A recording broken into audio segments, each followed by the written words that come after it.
My name is Giles, and I'm the butler for this estate. 13 strangers will be arriving here to play a game. I sell frozen food. A head football coach. A former Miss Nevada. Let's have a lot of fun. Cheers. But what they don't know is the game is murder. Sunday. Oh my God. Oh my God. It has begun.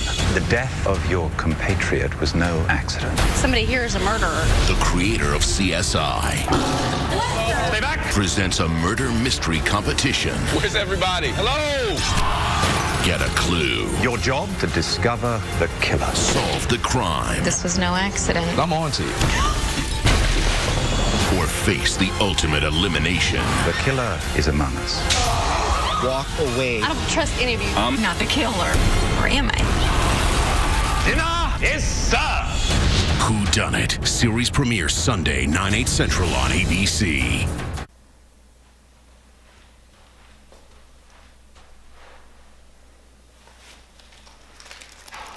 Detective Zach Wilson, on the case.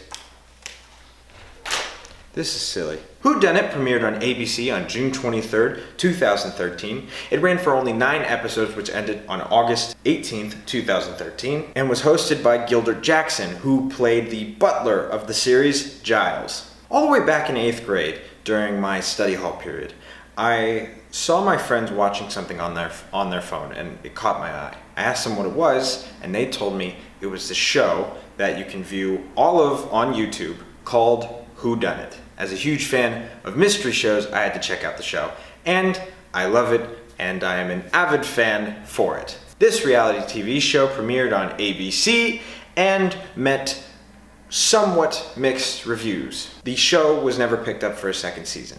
Although the show wasn't wildly successful, it does have its cult following. And it's an incredible show. It's very, very intriguing and thrilling to watch. The premise: 13 contestants all meet within a mansion to play a killer's lethal cat and mouse game. The game being, each episode there is a murder. One of the contestants is murdered, and the contestants all have to fight to be the most right and solve the murder. The killer's game works as follows. At the beginning of every episode, there is always a murder.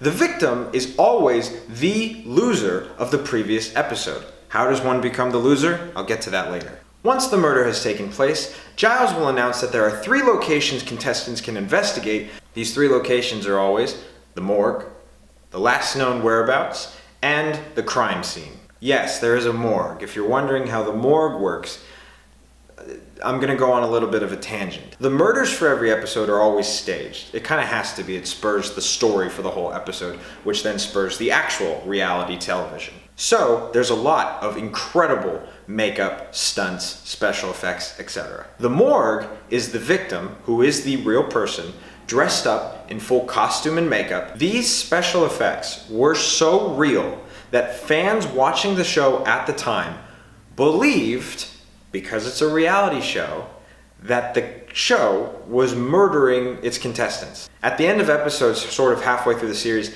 they needed to start doing talking heads of the victims after they've completed their job, so that the audience knew that they weren't actually being murdered. Crazy story.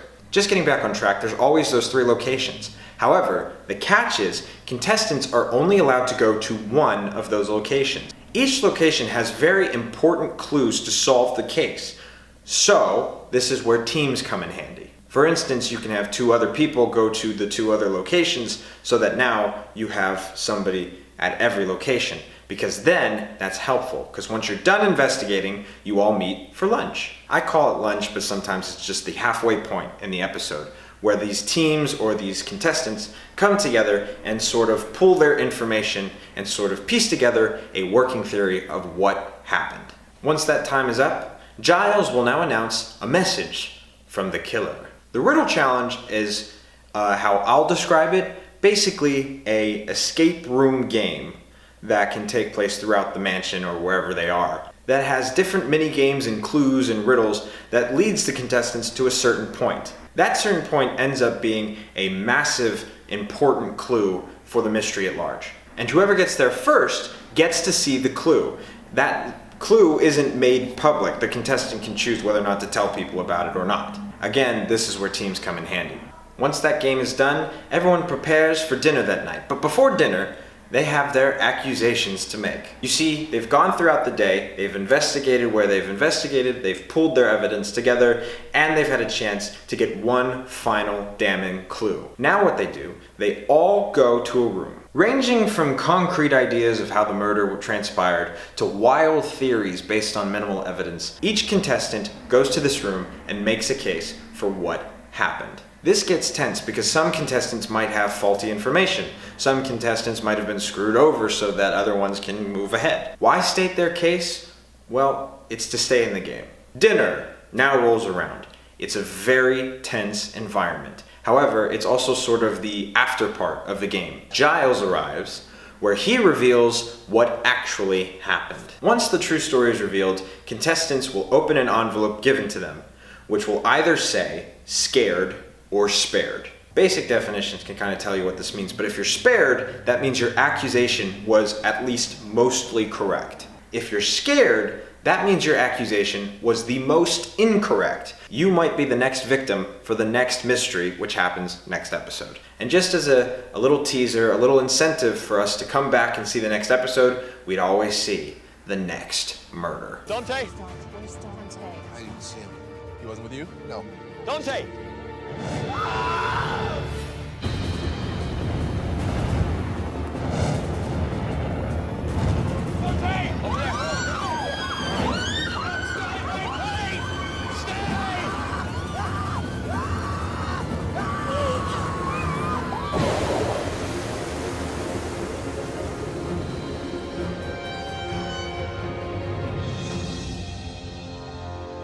Although the show only had one season, I think that this show can still be very successful. We're sort of experiencing a renaissance of the murder mystery whodunit genre. And at the end of the day, Whodunnit is one of my favorite reality television shows. Thank you for watching and have a nice day.